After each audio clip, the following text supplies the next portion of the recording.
ఇప్పుడు దేశవ్యాప్తంగా భారత మాతకి జై అంటూ నినాదాలు ఇచ్చేటువంటి బీజేపీ వాళ్ళు ఈరోజు బండి సంజయ్ కొడుకు విషయంలో మాత్రం అమ్మాయిదే తప్పు, అమ్మాయి ఎందుకు తిరిగింది అన్నట్టుగా మాట్లాడుతున్నారు. అంటే ఇది భరతమాతకి జై అన్నటువంటి వాళ్ళు ఇప్పుడు అమ్మాయిలను తప్పుపట్టే పరిస్థితి ఎందుకు వచ్చింది? భరతమాత జయ మాత్రమే కాదు, బేటీ బచావో బేటీ పడావో అంటారు.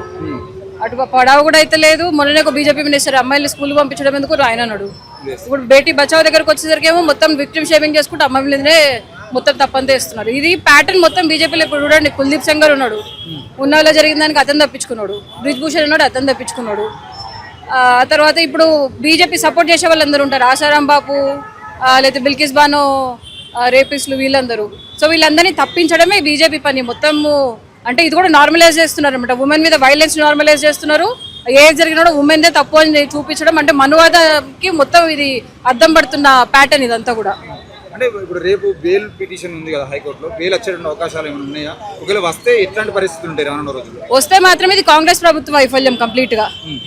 ఎందుకంటే యూపీలో అక్కడ అంటే మొత్తం బీజేపీ ప్రభుత్వమే ఉంది కాబట్టి వాళ్ళు తప్పించుకుంటున్నారు. ఇక్కడ కాంగ్రెస్ ఏమో వీళ్ళు కూడా పొద్దున్న లేస్తే మేము రాహుల్ గాంధీ కాన్స్టిట్యూషన్ బుక్ పట్టుకొని తిరుగుతూ ఉంటాడు, ఆడవాళ్ళ సేఫ్టీ గురించి అన్ని మాటలు మాట్లాడతాడు. ఒకళ్ళు బెయిల్ వచ్చిందంటే మాత్రం ఖచ్చితంగా ఇది కాంగ్రెస్ వైఫల్యమే. మళ్ళీ ఇంకా పెద్ద ఎత్తున మళ్ళీ ధర్నాలు ఇవన్నీ కాంగ్రెస్ కి అగేన్స్ట్ గా మాత్రం తప్పకుండా జరుగుతాయి. ఎందుకంటే బీజేపీ కానీ వేరే పార్టీలు వద్దనే మేము కాంగ్రెస్ ఇక్కడ పవర్లోకి తెచ్చుకున్నాం, వాళ్ళ మీద నమ్మకం పెట్టుకునే.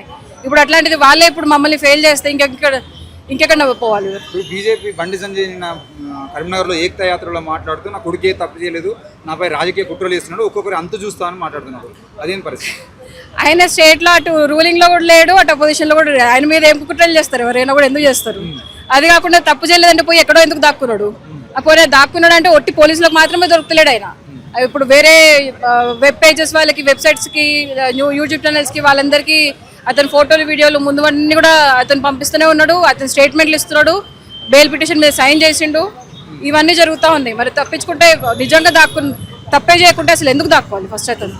అంటే ప్రభుత్వము పోలీసుల నిర్లక్ష్యం కాకుండా ఇప్పుడు పోక్సో కేసులో ఉన్నటువంటి ఆ మైనర్ అమ్మాయికి సంబంధించినటువంటి ఇలాంటి వివరాలను బయటపెట్టద్దని చెప్పేసి పోక్సో చట్టం చెప్తా ఉన్నా.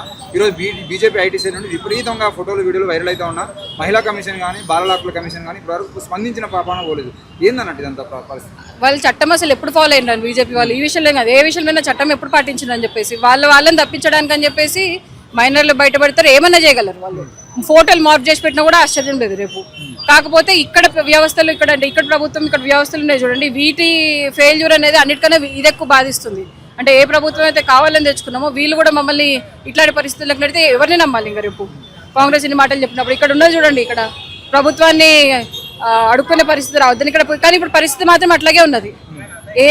ఉన్నది ఎందుకు? ప్రభుత్వమైనా వ్యవస్థలైనా ఏదైనా జరిగినప్పుడు వాళ్ళు న్యాయం ఇస్తారు, కాపాడతారని చెప్పేసి ఇప్పుడు అడుక్కోవాల్సి వస్తుంది, మాకు న్యాయం ఇవ్వండి, మాకు సాయం చేయండి అని చెప్పేసి. అంటే బీజేపీకి ప్రధాన శత్రువు కాంగ్రెస్ పార్టీ అన్నట్టుగా దేశ రాజకీయాలు మనం చూస్తూ ఉన్నాం. మీరు అన్నట్టుగా రాహుల్ గాంధీ రాజ్యాంగం పట్టుకుని తిరుగుతా ఉన్నారు. ఇక్కడ పరిస్థితులు ఉన్నాయంటారా అసలు? నిజంగా మొదటి నుండి రేవంత్ రెడ్డి బీజేపీ కనసాలనే పనిచేస్తున్నట్టు కనబడుతుంది. ఏమంటే ఇవన్నీ చూస్తా ఉంటే ఒట్టి పొలిటికల్ గా మాత్రమే వీళ్ళందరూ అపోనెంట్లు. అదే భావజాలం ప్రకారం చూస్తామో అందరూ ఒకటే. ఎందుకంటే మొన్న కాంగ్రెస్ కి సంబంధించి పొన్నం ప్రభాకర్ ఆయన కూడా అన్నాడు, వీళ్ళు ఒకటే కమ్యూనిటీ వాళ్ళు, పెద్దవాళ్ళు మాట్లాడి పెళ్లి వరకు తీసుకెళ్లొచ్చు కదా అని చెప్పేసి పొన్నం ప్రభాకర్ అన్నాడు. అంటే వాళ్ళైనా వీళ్ళైనా భావజాలానికి అదే మనువాద భావజాలం ఎవరికైనా సరే. ఒట్టి పొలిటికల్ గా మాత్రమే ఇద్దరు వైరుధ్యం ఉండేది.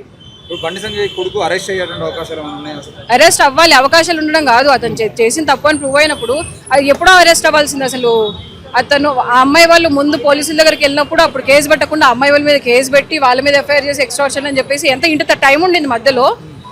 ముందే కేసు చేస్తుంటే అతను అరెస్ట్ ఎప్పుడో అయ్యేటోడు. అతన్ని తప్పించడానికి అని చెప్పేసి పోలీసు వాళ్ళు మొత్తం అమ్మాయి వాళ్ళ మీద కేసు పెట్టి అబ్బాయి వెళ్ళిపోయేంత వరకు ఏమో అసలు వాళ్ళే తప్పించినది కూడా డౌట్ వస్తూ ఉంటుంది ఒక్కోసారి. నరేంద్ర మోడీ మీటింగ్ అయిపోగానే బండి సంజయ్ కొడుకు పరారీ అవ్వడం అనేది ఏ విధంగా అర్థం చేసుకోవచ్చు? నరేంద్ర మోడీ మీటింగ్కి దీనికి ఏం సంబంధం నాకు తెలియదు. కానీ నరేంద్ర మోడీ ఉన్నప్పుడు అసలు దీని గురించి ఒక మాటన్నా మాట్లాడుంటే బాగుండేది. ఎందుకంటే ఈ బేటీ బచావ్ అని చెప్పేసి ఆయన ఉన్నప్పుడే కదా వచ్చింది, మోడీ గవర్నెన్స్ లోనే వచ్చింది.